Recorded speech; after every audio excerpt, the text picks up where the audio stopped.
Hello दोस्तों, मैं योगेंद्र पारस को बहुत बहुत स्वागत करता हूं। दोस्तों, आज का लेक्चर थोड़ा सा स्पेशल लेक्चर है। इसमें हम केवल यूपी पीसीएस का जो स्पेशल टॉपिक है उसको डील करेंगे। क्लियर है? उसमें आज का टॉपिक है स्टैटिस्टिक्स। इसको हिंदी में बोलते हैं दोस्तों सांख्यिकी। सांख्यिकी, ठीक है। तो इसमें बेसिकली क्या होता है, मीन मीडियन मोड के आपने कुछ क्वेश्चंस देखे होंगे जो बेसिकली यूपी पीसीएस यानी स्टेट के जितने भी एग्जाम होते हैं, यूपी पीसीएस के, बीपीएससी के, तो उसमें ये ज़्यादा पूछे जाते हैं। अभी तक हालांकि जो यूपीएससी का संघ लोक सेवा आयोग का एग्ज़ाम है उसमें ये नहीं पूछा गया है, बट हो सकता है, चांसेस भी हो सकते हैं, क्योंकि सिलेबस मैंने आपको ऑलरेडी बता रखा है, डिफाइंड नहीं है। तो ये एक छोटा सा लेक्चर है, ब्रीफ में मैं चीज़ें आपको बताऊंगा जो एग्जाम के दृष्टिकोण से इंपॉर्टेंट है। तो आइए आगे बढ़ते हैं। ये मेरा ब्रीफ इंट्रोडक्शन है दोस्तों। अब देखिए, वन बाय वन हम समझ लेते हैं इन शॉर्ट कि हम क्या क्या इस चैप्टर में डील करेंगे। ठीक है, पहला तो है माध्य, ठीक है। उसके बाद अगला है माध्यिका, बहुलक, और ये एक बहुत इंपॉर्टेंट फॉर्मूला दोस्तों, इसको आप याद कर लीजिए अभी के अभी। ठीक है, बहुलक बराबर 3 गुणे माध्यिका और -2 गुणे माध्य। बहुत इंपॉर्टेंट दोस्तों, बहुत ज़्यादा। ठीक है, बस इसमें यही एक फॉर्मूला जो आपको मैं याद करने के लिए बोल रहा हूँ। बाकी चीज़ें बहुत सिंपल है, मैं उसको अभी आपको वन बाय वन एक एग्जाम्पल के माध्यम से क्लियर कर दूंगा। ठीक है, उसके बाद हम बात करेंगे ये रेंज की यानी परिसर। उसके बाद हम बात करेंगे वेरिएंस की, इसको हिंदी में विचरण या फिर प्रसरण बोलते हैं। ठीक है, देन बात करेंगे मानक विचलन की यानी स्टैंडर्ड डेविएशन की, और फिर बात करेंगे ये जो हमने विचरण गुणांक यानी कोफिशिएंट ऑफ वेरिएंस। ये उतना इंपॉर्टेंट नहीं है, यानी शुरू के, अब अगर मैं इंपॉर्टेंस के दृष्टिकोण से बात करूं तो ये काफ़ी इंपॉर्टेंट है, ये काफ़ी इंपॉर्टेंट है, और ये अच्छा खासा इंपॉर्टेंट है। ये काफ़ी मान लीजिए फेवरेट हो जाता है, क्योंकि ये बहुत सिंपल है और इसको अगर लोगों को नहीं पता रहता तो दिक्कत होती है इसमें। ठीक है, और फिर उसके बाद हम लास्ट में इस लेक्चर के डील कर देखेंगे कि यूपीएससी जो स्टेट पीसीएस का है उसके विगत पिछले वर्षों के कुछ क्वेश्चंस कैसे कैसे आए हैं वो हम देख लेंगे। बहुत ज़्यादा क्वेश्चन नहीं आए हैं हालांकि, बट ये रिसेंट ट्रेंड में आजकल पूछना शुरू कर दिए हैं ये।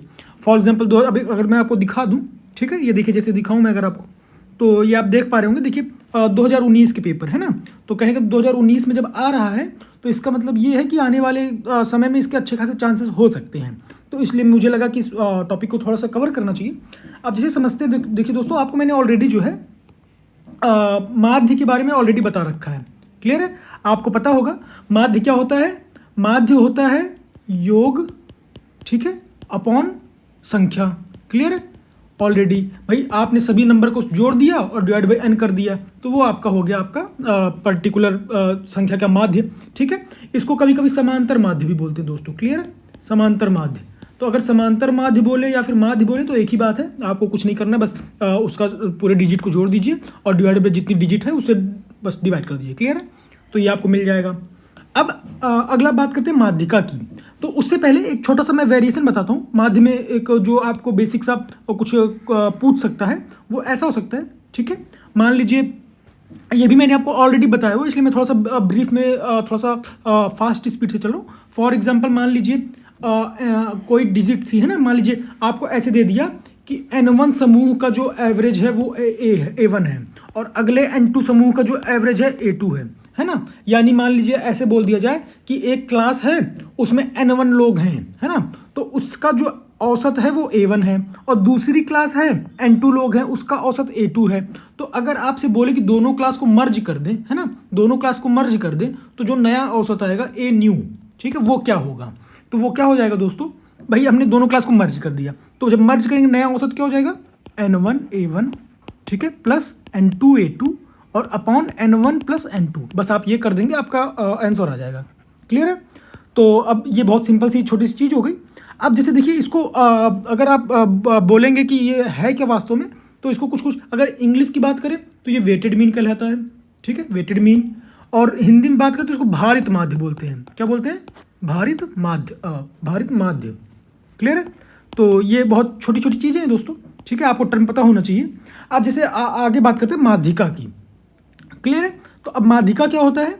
अब माध्यिका अगर मैं आपको थोड़ा सा क्लियर करूं, ठीक है, तो माध्यिका होता है, जैसे मान लीजिए आपको कुछ नंबर दे दिए, ठीक है। फॉर एग्जाम्पल, चलिए अब अपने एग्जाम्पल पे आ जाते हैं। ठीक है, इसके माध्यम से समझेंगे वन बाय वन माध्य क्या होता है, माध्यिका क्या होता है। ठीक है, अब जैसे मान लीजिए ये नंबर है, तो इसमें कितनी डिजिट है आप कैलकुलेट कीजिए। 1, ठीक है, 2, 3, 4, 5, 6, 7, यानी टोटल 7 डिजिट है दोस्तों। क्लियर है? अब 7 डिजिट है, तो 7 डिजिट है तो हमको ये पता चल गया भाई इसका हमको मीन निकालना है। ठीक है, तो अगर इसका माध्य की बात करें तो माध्य क्या होता है, सभी को जोड़ के डिवाइड बाई n, तो सभी को जोड़ेंगे तो कितना आ जाएगा, 10 10 20 10 30, फिर 40 50 60 70, ठीक है। मतलब आप इसको जोड़ देंगे 11 और ये 9 और ये, तो कुल मिलाकर जब जोड़ेंगे तो आपका 70 आ गया। तो जब आपस में जोड़ दिए तो 70 आ गया टोटल, और टोटल डिजिट कितनी थी 7, तो इसका मतलब इसका मीन कितना आ गया 10। भाई इसका माध्य जो है इसका 10 है। क्लियर है, एक चीज़ तो हमको मिल गई। अब बात करते हैं माध्यिका की। तो माध्यिका के लिए क्या होता है दोस्तों, ठीक है, माध्यिका को बोलते हैं क्या, मीडियन, ठीक है। मैंने सबका इंग्लिश भी लिख रखा है, जो दोस्त इंग्लिश मीडियम के उनको कोई दिक्कत नहीं होगा, ठीक है। मीन, मीडियन, मोड, और उसके बाद रेंज, वेरिएंस, स्टैंडर्ड डेविएशन, ठीक है, कोफिशिएंट ऑफ वेरिएंस। तो अब माध्यिका की बात करें तो इसके लिए सबसे पहली चीज़ क्या है ना, आप कभी भी कोई भी आप ऐसे कोई भी क्रम देखिए, कोई भी सीरीज देखिए, तो आप सबसे पहले क्या काम कीजिए, इनको जो है बढ़ते क्रम में लिख दीजिए, ठीक है, इंक्रीजिंग ऑर्डर यानी आरोही क्रम में। तो चाहे आप आरोही लिखें चाहे अवरोही लिखें, बट मैं आपको सजेस्ट करूंगा कि आप आरोही क्रम में लिखें, ठीक है। तो जो छोटा सबसे पहले कौन दिख रहा है आपको, 8 दिख रहा है, देन 9 दिख रहा है, ठीक है, देन 10 दिख रहा है, 1 2 3 10 हो गए, देन 11 दिख रहा है, देन 12, कोई और छूटा क्या, नहीं, 3 2 5 6 7 हो गए, 7 डिजिट। तो कहने का मतलब हमने क्या कर दिया, इसको आरोही क्रम में, ठीक है, अरेंज कर दिया, यानी इंक्रीजिंग ऑर्डर में। तो अब इंक्रीजिंग ऑर्डर में हमने अरेंज कर दिया इधर बढ़ते बढ़ते। अब देखिए माध्यिका क्या होता है, ठीक है। माध्यिका बहुत छोटी सी चीज़ है, माध्यिका होता है बीच का नंबर। क्लियर है, तो इसमें बीच का नंबर क्या हो जाएगा भाई, n माने क्या, अगर n ऑड है यानी इस केस में हमारा n 7 है ना, तो माध्यिका क्या होती है, n+1/2 जो टर्म है वही होता है माध्यिका, यानी इस केस में क्या हो जाएगा 7+1/2 यानी 8। क्लियर है, ये हो गया। यानी अगर आप फिजिकली देखें, है ना, अगर आज आपको फॉर्मूला नहीं भी पता है तो आप कैसे देखेंगे भाई, आप बीच का नंबर देखिए, बस आपको बस यही देखना है। तो बीच का नंबर कौन सा है, यही है बीच का नंबर, ठीक है। इधर से भी 3 टर्म, इधर से भी 3 टर्म, बीच में यही बचा। क्लियर है, ये 10। तो माध्यिका हमारी क्या हो गई इस केस में 10, ठीक है। अब ठीक है, ये तो पहली केस आ गया। फॉर एग्जाम्पल अगर मान लीजिए ऐसा कोई केस आ जाता है ना, फॉर एग्जाम्पल ऐसा केस आ जाता कि भाई उसमें बीच का कोई टर्म ही नहीं निकल रहा है ना, मान लीजिए ऐसे 8 डिजिट का कोई नंबर आ गया, मतलब ऐसे 8 डिजिट की कोई सीरीज है, ठीक है। अब इसमें बीच का कोई नंबर है ही नहीं, तो इस केस में आप क्या करोगे, इस केस में ये जो बीच के 2 नंबर है ना, ये जो बीच के 2 नंबर हैं, इनको क्या करोगे, आपस में जोड़ दोगे, ठीक है, और डिवाइड बाई 2 कर दोगे, इनका एवरेज निकाल लोगे। क्लियर है, यानी अगर मैं आपको मैथमेटिकल फॉर्म में बताऊं तो क्या होगा, मैथमेटिकल फॉर्म में ये हो गया कि n/2 टर्म, ठीक है, प्लस n/2 + 1 टर्म, ठीक है, बाई 2, ये कर देंगे। यानी मान लीजिए, चलिए मान लीजिए मैं बोलता हूँ कि मान लीजिए 16, n की वैल्यू 16 थी, है ना, 16 थी माने 16 ऐसे ऐसे लिखा हुआ है जैसे, ठीक है, 16। तो अगर आपको माध्यिका निकालना हो, ठीक है, तो माध्यिका निकालना तो आप पहले क्या करोगे, पहले तो इंक्रीजिंग ऑर्डर में अरेंज कर दिए, ठीक है। उसके बाद आप क्या करोगे, उसमें देखोगे कि आप n/2 टर्म कौन सा है, यानी 8वां टर्म, ठीक है, n/2 माने 8वां 16 के हिसाब से, ठीक। और फिर क्या देखोगे आप, 8वां पता चल गया, फिर 9वां देखोगे, ठीक है, यानी n/2 + 1वां यानी 9वां, यानी 8वां और 9वां देखिए आप क्या है, उनको आपस में जोड़ दिए और डिवाइड बाई 2 कर दिए, ठीक है। तो ऐसे है। फॉर एग्जांपल अगर मान लीजिए आपकी 16 डिजिट है ना, मैं एग्जांपल के माध्यम से समझाऊं, मान लीजिए आपने उसको इंक्रीजिंग ऑर्डर में से अरेंज कर दिया, तो ऐसे ऐसे ऐसे ऐसे कर रहे हैं, तो ये आपका मान लीजिए 8वां डिजिट है और ये 9वां डिजिट है। फॉर एग्जाम्पल ये लिखा है 10 और ये लिखा है मान लीजिए 22, कुछ भी मान लीजिए, है ना, रैंडम, फिर ऐसे ऐसे बढ़ते जा रहे हैं। तो अब आपको क्या करना है, अगर आपको माध्यिका पूछे ना तो 10 + 22/2 कर दीजिए, बस, क्लियर, यही माध्यिका हो जाएगा। क्लियर है, यानी 32/16 हो गया माध्यिका। क्लियर है, तो ये हो गया माध्यिका। तो आई होप आपको क्लियर हो गया होगा बहुत अच्छे से, ठीक है। माध्यिका क्या हो गया, माध्य आपको ऑलरेडी बता दिया। अब बात करते हैं बहुलक की। बहुलक क्या होता है दोस्तों, ठीक है, बहुलक को बोलते हैं हिंदी में मोड, ठीक है, हिंदी में क्या बोलते हैं, मोड बोलते हैं। मोड माने बहुलक। अब नाम से ही पता चल रहा है कि बहुलक, जो चीज़ बहुत बार आए, है ना, बस वही होता है बहुलक। तो बहुलक, अब आपको ये देखना है भाई बहुलक कौन सा है, ठीक है। तो बहुलक कौन सा है आपको दिख रहा होगा, तो आप देख पा रहे होंगे भाई इसमें 10 बार रिपीट हुआ है, 1 2 3, सबसे ज़्यादा बार 10 ही रिपीट हुआ है, बाकी कोई तो मान लीजिए रिपीट नहीं हुआ। बट फॉर एग्जांपल मान लीजिए अगर ऐसा केस होता कि कोई चीज़ 5 बार रिपीट हो रही है, कोई चीज़ 7 बार रिपीट हो रही है, कोई चीज़, है ना, 10 बार या फिर कोई 15 बार, तो कहने को मतलब हम ये देखेंगे कि कौन सी डिजिट सबसे ज़्यादा बार रिपीट हो रही है। क्लियर है, तो वो हमारा बहुलक हो जाएगा, ठीक है, वो हमारा क्या हो जाएगा, बहुलक हो जाएगा। तो इस केस में हमारा बहुलक क्या हो गया, 10 हो गया। क्लियर है, क्लियर है। अब इस केस में माध्यिका क्या हो गई, माध्यिका भी 10 हो गई, ठीक है, माध्य भी 10 हो गया, हमने निकाला। अब हमारा कुछ ऐसा आ ही रहा था कि भाई 10 हो गया, है ना। अब अगर मान लीजिए, अब देखिए एक केस और बनता है, ठीक है। अब ये तो मैं आपको क्यों बता रहा हूँ ये सारी चीज़ें, ताकि आपको वेरिएंस पता चले दोस्तों। ठीक है, फॉर एग्जांपल मान लीजिए आपको मैंने एग्जांपल नहीं भी कराया, बट चीज़ें जो बता रहा हूँ अगर वो आपके ध्यान में रहेंगी ना तो भी आप कर ले जाओगे। समझ रहे हैं आप मैं क्या बोल रहा हूँ? जैसे मान लीजिए आपको ये कोई ऐसे डिजिट लिख दी, ठीक है, ऐसे ऐसे कोई डिजिट लिख दी। अब आपने ये देखा मैंने क्या बताया बहुलक के लिए, मैं बहुलक के लिए बात कर रहा हूँ, तो बहुलक के लिए मैंने क्या बताया कि भाई वो डिजिट जो है जो सबसे ज़्यादा बार रिपीट हो, है ना, तो उसको हम मान लेंगे बहुलक। लेकिन मान लीजिए ऐसे ऐसे डिजिट लिख दी, है ना, मान लीजिए 1 2 5 7 3 8 6 ऐसे कुछ लिख दिया। अब आप देख पा रहे होगे कि इसमें कोई भी डिजिट रिपीट तो हुई ही नहीं एक को बार, है ना। अब इसका बहुलक कैसे निकालेंगे? क्लियर है? अब इसका बहुलक कैसे निकालेंगे? तो अब इसका बहुलक निकालने के लिए क्या करेंगे हम, समझिएगा। हम माध्य निकाल सकते हैं। क्लियर है? माध्य निकाल लेंगे। कैसे करेंगे? जोड़ देंगे, डिवाइड बाई n कर देंगे, तो माध्य तो हमारा निकल गया। क्लियर है? माध्य निकल गया। अब माध्यिका भी हम निकाल सकते हैं। क्लियर है? माध्यिका भी निकाल सकते हैं, तो माध्यिका निकाल लिया। क्लियर है? तो माध्यिका निकाल लिया, कैसे निकालेंगे? इसको इंक्रीजिंग ऑर्डर में ऐसे कर दिया, है ना, बढ़ा के लिख दिया छोटे से बड़ा, और बीच वाला टर्म देख लिया कौन सा है, तो हमको माध्य निकल गया और माध्यिका निकल गया। तब हम क्या जानते हैं, अब हमको बहुलक निकालने में दिक्कत हो रही है। क्यों? क्योंकि भाई हमको पता ही नहीं है कि कौन सबसे ज़्यादा टर्म है इसमें, है ना, सब एक ही बराबर है। तो इसके लिए फॉर्मूला हमको जो दिया गया फॉर्मूला वो यही है कि 3 गुणे माध्यिका, है ना, 3 गुणे माध्यिका और माइनस 2 गुणे माध्य, इस फॉर्मूले से निकालेंगे हम दोस्तों। क्लियर है? इसीलिए बता रहा हूँ ये फॉर्मूला थोड़ा सा इंपॉर्टेंट है, बहुत सिंपल सा है, कुछ है भी नहीं, बहुत एकदम रॉकेट साइंस भी नहीं है ना। अगर आप इसमें देखिए सेटिस्फाई कराएंगे, यानी हमारा जो क्वेश्चन है इसमें देखिए सेटिस्फाई करेगा। ठीक है, अगर आप देख पा रहे होंगे तो देखिए क्या है लिखा, ये देखिए, है ना, लिखा हुआ है भाई, ये क्या है, माध्य हो गया, और ये माध्यिका भी आपका 10 हो गया। तो अब रख के देख लीजिए भाई, 3 गुणे माध्यिका कर दीजिए और 2 गुणे माध्य कर दीजिए, आएगा आंसर 10 ही। और हमारा जब हम निकाल रहे बहुलक तो भी 10 आ रहा है। तो ये चीज़ें हैं दोस्तों, बहुत छोटी छोटी चीज़ें हैं। ठीक है, इसमें कोई बहुत ज़्यादा रॉकेट साइंस जैसा नहीं है ना, बट आपको ध्यान होना चाहिए। अब जैसे देखिए बात करते हैं अगला हमारा क्या चीज़ है, देखिए हमने ये कवर कर लिया, ये कवर कर लिया, ये कवर कर लिया, ये हो गया। अब बात करते हैं रेंज की, है ना, परिसर। अब परिसर क्या होता है? तो देखिए दोस्तों, परिसर कुछ नहीं है। परिसर आप समझ गए ना, मतलब हमारी जो परिसर क्या होती है, रेंज होती है, यानी जो सबसे छोटा और सबसे बड़ा हमारा विस्तार कहाँ से कहाँ तक है, बस यही होता है दोस्तों परिसर। क्लियर है भाई? सबसे छोटे से लेके सबसे बड़ा तक का यही होता है परिसर। ठीक है, अब बात करते हैं इसकी वेरिएंस की। ठीक है, अब वेरिएंस क्या होता है? वेरिएंस थोड़ा सा आपको समझना है। अब देखिए वेरिएंस क्या होता है, वेरिएंस को हिंदी में बोलते हैं विचरण यानी प्रसरण। ठीक है, वेरिएंस। अब वेरिएंस क्या होता है दोस्तों, समझिएगा। वेरिएंस क्या होता है? वेरिएंस ये होता है, हमने मीन निकाल लिया, ठीक है, उसको बार से दिखा दिया। मान लीजिए ये जो हमने मीन निकाला था, है ना, ये माध्य, ये एक्स बार है, एक्स बार की वैल्यू कितनी आई 10, हमारा उसका माध्य क्या हो गया 10। तो हम क्या निकालेंगे? ठीक है, फॉर एग्जाम्पल अगर मैं ये सब चीज़ में इरेज करके आपको सीधे क्वेश्चन के पास ले चलूँ, जो हमारा मेन क्वेश्चन है, तो वहाँ से आपको ज़्यादा समझ में आएगा। ठीक है, यानी हम अब किसकी बात कर रहे हैं? हम बात कर रहे हैं वेरिएंस की। ठीक है, अब वेरिएंस की बात कर रहे हैं इसमें, तो अब समझिएगा ध्यान से। वेरिएंस यानी ठीक है, वेरिएंस में लिख दे रहा हूँ। वेरिएंस यानी इसको बोलते हैं क्या?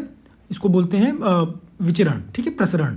तो आपको ध्यान देना, जो भी टर्म आपको याद रहे, ठीक है, विचरण हो या फिर प्रसरण हो, जो भी है ना। तो अब देखिए वेरिएंस होता क्या है दोस्तों, बेसिकली वेरिएंस क्या होता है, हमने निकाल लिया एक्स बार, यानी उसका औसत यानी 10 आ गया, है ना, इसका माध्य। ठीक है, और हमारे टर्म कौन कौन से हैं, ध्यान दीजिएगा। हमारा एक टर्म क्या है 10, फिर 11, फिर 8, फिर 10, 12, 10, 9 ऐसे। ठीक है, तो हम क्या करेंगे, समझिएगा, हम क्या करेंगे, हर एक में से इसको वेरिएंस को माइनस कर दें, मतलब ये माध्य को माइनस कर देंगे। यानी अगर मैं बात करूं 10 माइनस 10 किया तो क्या आ गया 0, 0 का स्क्वायर कर दिया। 11 माइनस 10 किया तो 1 आया, 1 का स्क्वायर कर दिया। 8 माइनस 10 किया तो 2 आया, 2 का स्क्वायर कर दिया, है ना। ये 10 क्यों माइनस कर रहा हूं? क्योंकि 10 माध्य आया है। ध्यान दीजिएगा, हम कहने का मतलब हर टर्म में से माध्य माइनस कर दे रहे हैं। क्लियर है? तो भाई 10 में से माइनस किया तो 0 आ गया, 0 का स्क्वायर किया, फिर इसमें से 1 का स्क्वायर, फिर 2 का स्क्वायर, फिर 0 का स्क्वायर। अब यहाँ पे 2 का स्क्वायर होगा, है ना, फिर ये 0 का स्क्वायर। यहाँ पे क्या होगा, अब चाहे -1 कर लो आप, चाहे +1 कर लो, तो एक ही बात है, स्क्वायर करने पे तो 1 का स्क्वायर ये भी हो गया। क्लियर? तो ये चीज़ें हो गई, यानी जो आपको ये मिला है ना, ये मिला जो मैं इसको सर्किल कर रहा हूँ, ये चीज़ें, है ना। तो हमारा क्या आ गया, एक तो आ गया 1 का स्क्वायर, 0 का स्क्वायर तो छोड़ देंगे, 0 का स्क्वायर तो 0 होता है। 1 का स्क्वायर, फिर 2 का स्क्वायर, फिर 2 का स्क्वायर, फिर 1 का स्क्वायर, यही मिला हमको ले दे के, है ना, ये चीज़ें मिल गई। अब इनको सबको आपस में जोड़ दीजिए। ठीक है, जोड़ दीजिए। अब जोड़ दिए, टोटल कितने टर्म थे, 9 टर्म थे, है ना। तो यही आपका हो गया वेरिएंस दोस्तों। क्लियर है? अब आप समझ गए होंगे। मैं मैथमेटिकल फॉर्म में जो इसकी लैंग्वेज है, जो क्लिष्ट लैंग्वेज है, वो मैं नहीं प्रीफर करना चाहूँगा। मैं बस आपको समझाने के पर्पज से बता रहा हूँ, ठीक है? आई होप आपको समझ में भी आ रहा होगा कि आपको करना क्या है। आपने औसत निकाल लिया, अब सभी जो नंबर हैं उससे जो है एक एक करके औसत घटाते जाइए और जो जो आता जाए उसको स्क्वायर करते जाइए, ठीक है? अब जो आ गया उसको स्क्वायर कर दिया तो उसको सबको जोड़ दीजिए, ठीक है? तो उसके बाद जो आएगा उसको डिवाइड कर दीजिए कितने नंबर थे, है ना? तो हमारा यही जो है वेरिएंस आ जाएगा। तो इस केस में हमारा वेरिएंस क्या हो जाएगा? 2 दूनी 4, 4 8, 2 10, 10/9, ये हमारा वेरिएंस आ गया। क्लियर है? अब ये वेरिएंस हमारा आ गया। अब हमसे अगर कोई बोले कि बताइए स्टैंडर्ड डेविएशन क्या होगा हमारा, ठीक है? ये जो अगला क्वेश्चन है स्टैंडर्ड डेविएशन, बहुत सिंपल दोस्तों, कुछ नहीं स्टैंडर्ड डेविएशन, ये देखिए, है ना? ये जो मानक विचलन है, देखिए आप देख पा रहे होंगे ना, ये अब अगली बार इसकी है, हमने वेरिएंस की बात कर ली। अब ये स्टैंडर्ड डेविएशन यानी मानक विचलन, ये क्या होता है? कुछ नहीं, ये बहुत सिंपल सा है।